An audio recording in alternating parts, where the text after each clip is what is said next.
Picture this: a seasoned salesperson named Steve sits across a skeptical buyer in a crowded Chicago cafe. Steve's not pitching products, he's unloading a barrage of questions. Not random ones, but surgical strikes that peel back layers of the buyer's true needs. The buyer's guarded eyes start to soften. What's the secret weapon Steve wields? It's all in the questions, and this story just scratches the surface. You might think selling is talking, but the book flips the script, asking beats telling every time. Why? Because questions unlock the buyer's world before you even mention your product.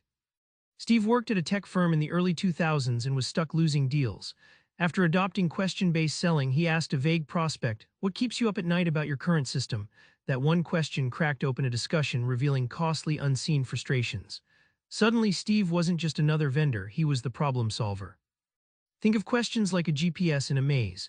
You don't just wander guessing where to go, you ask precise, route-finding questions, recalibrating your path with every answer, avoiding dead ends. That's how QBS turns unclear prospects into maps you can reliably follow to the close. The outcome: buyers feel heard and understood, lowering defenses and increasing trust.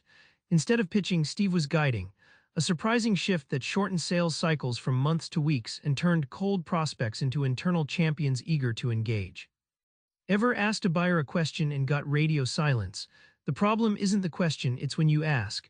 Timing transforms your line of questions from awkward probes into irresistible invitations. Mike called a major retail client early in the sales cycle and fired off questions about specific product features. The buyer shut down, it was too soon.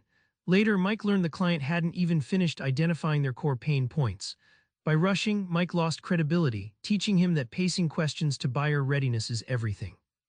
Imagine a jazz drummer who jumps in off-beat, you notice instantly. Question timing in sales is the same. You've got to listen closely to the buyer's cues before diving in, syncing your questions with their rhythm.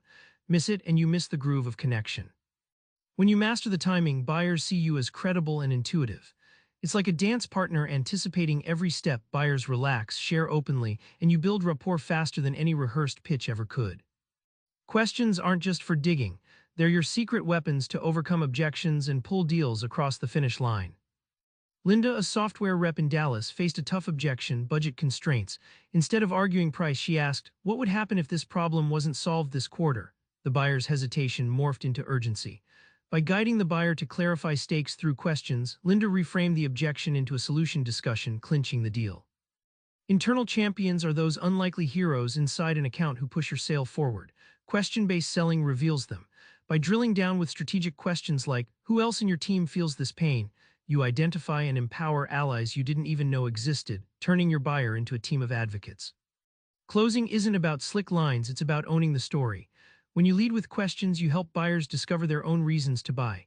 This internal narrative ownership makes yes less about pressure and more about self-realized necessity. The surprise: you close more deals and faster just by staying curious. Back in that Chicago cafe, Steve's buyer nods, leaning in, suddenly ready to explore a partnership. The secret was never about flashy pitches, it was the right questions at the right moment, unlocking stories that sell. Next time you're stuck in a sales chat, try this: start by asking, not telling. Find the buyer's hidden pain first and watch the door to the sale open wide. Subscribe for more book summaries like this one.